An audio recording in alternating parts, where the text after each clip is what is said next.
commence à pleurer. Oh, mon mari a perdu l'œil, oh, mon mari a perdu l'œil. Il dit non, nous avons tous le blanc dans l'œil.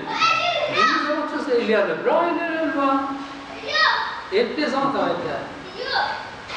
Et une fois, il se met derrière un homme et il met la main sur les yeux et dit qui va acheter l'esclave? Et l'homme dit si tu me vends, tu me trouves dérisoire, je n'apporte pas beaucoup d'argent. Il dit mais non, mais tu es chez Allah, tu as de grandes valeurs chez Allah.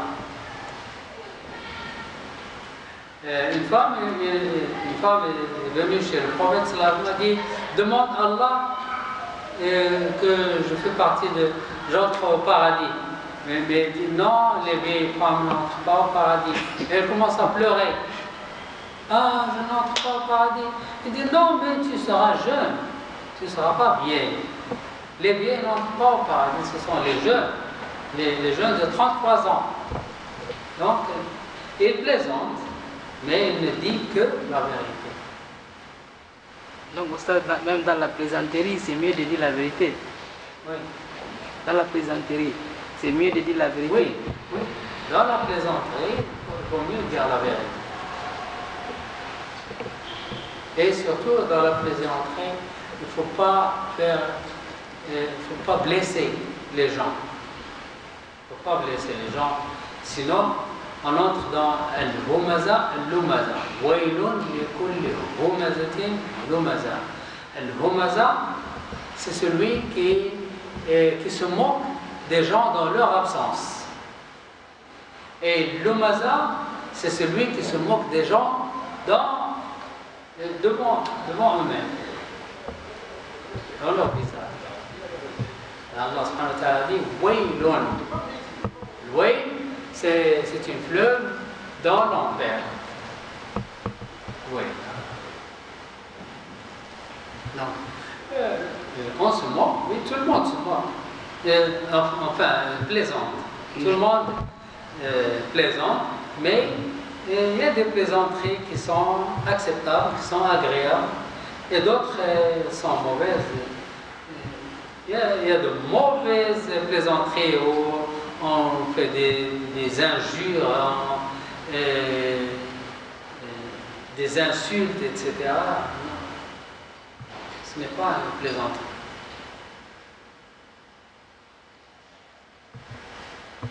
Allah subhanahu wa ta'ala dit et ne laissez point votre haine pour un peuple vous inciter à être injuste.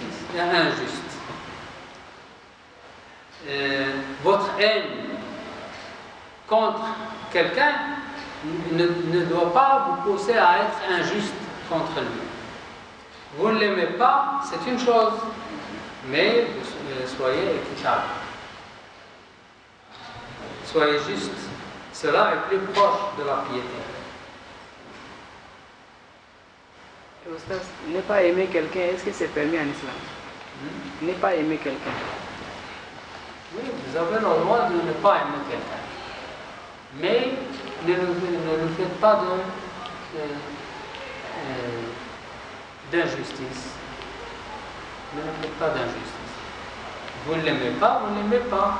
Vous ne le touchez pas, vous êtes loin de lui. Mais vous ne le faites pas d'injustice. Soyez juste. Si vous devez juger entre lui et quelqu'un d'autre, vous devez juger correctement, justement.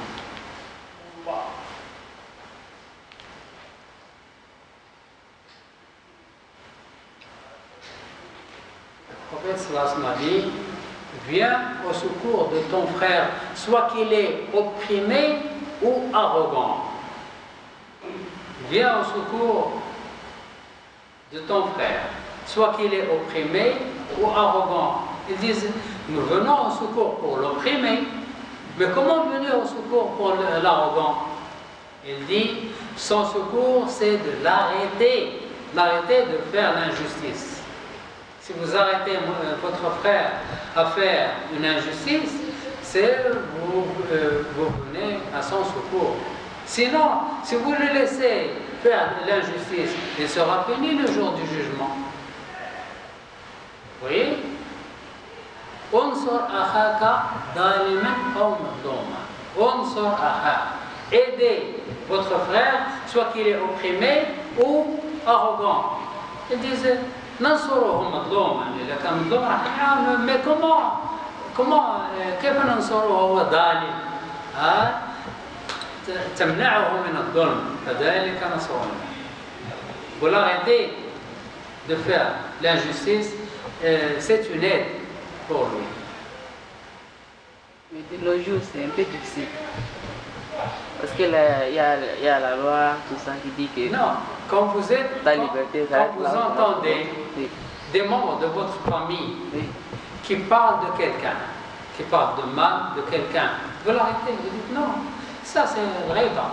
Mais s'il dit le droit d'expression, tout ça, ça c'est un peu difficile. Vous l'arrêtez parce que vous avez pitié de votre voisin ou cousin, membre de la famille. La mère, le père, le frère, non, ne parle pas de lui. Il y a le prophète sallallahu alayhi wa sallam qui était avec sa femme et une femme est entrée chez eux. Lorsqu'elle est sortie, la femme du prophète sallallahu alayhi wa sallam a dit regarde, cette femme, comme elle est grande, elle est grande de taille. Elle n'a pas dit de mal. Et le prophète sallallahu alayhi wa sallam a dit tu as prononcé un mot, si on le met dans la mer sera amère. D'un mot. Elle a dit, mais je dis ce qui est vrai.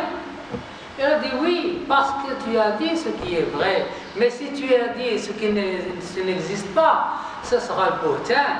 Ce que tu as dit, c'est le riba.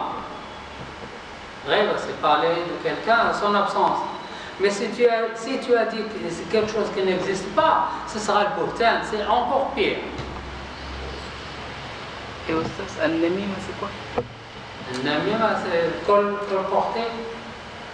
Un namima, c'est prendre des mots de quelqu'un et le transmettre à un autre pour faire une amitié, pour faire une querelle, pour faire un namima. Le prophète sallallahu alayhi wa sallam a dit La yadkhulu al-jannata qattat. Celui qui va et qui provoque des gens n'entrera pas au paradis.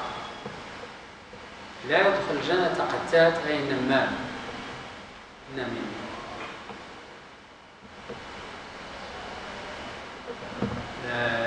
Dans Surat al-Hujurat,